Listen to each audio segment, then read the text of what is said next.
Hello दोस्तों, आज मैं आपको बताऊंगा इस स्विच बोर्ड की पूरी वायरिंग एक डायग्राम के थ्रू, जिससे आपको ये अंदाज़ा हो जाएगा कि एक रूम की वायरिंग किस प्रकार की जाती है।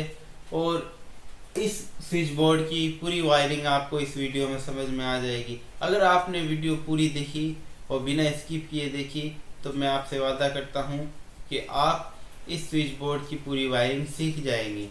और सभी स्विच बोर्ड में सेम वायरिंग होती है, सिर्फ किसी में अर्थिंग और इन्वर्टर की वायरिंग अलग अलग थोड़ी हो जाती है, बाकी न्यूट्रल फेज सेम रहते हैं।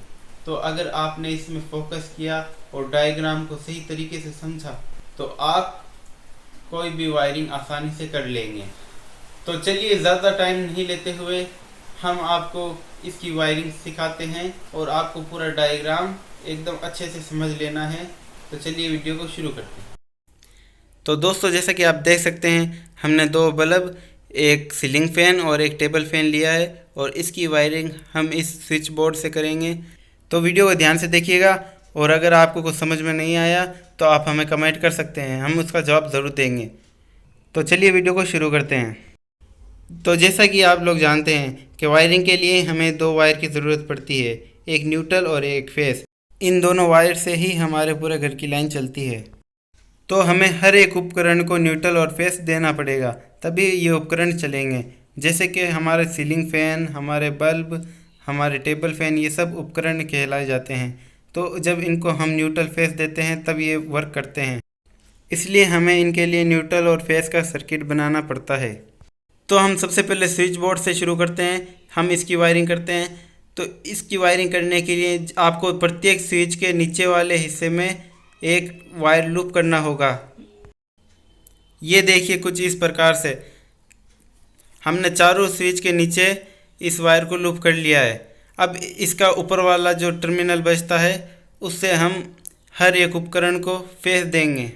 ये देखिए इस प्रकार से हमें इसको फेस दे देना है।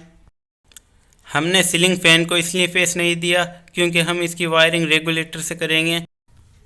तो फैन की वायरिंग रेगुलेटर से करने के लिए आपको इस स्विच से रेगुलेटर को फेस देना होगा। जैसा कि आप जानते हैं कि रेगुलेटर में दो वायर निकले हुए होते हैं।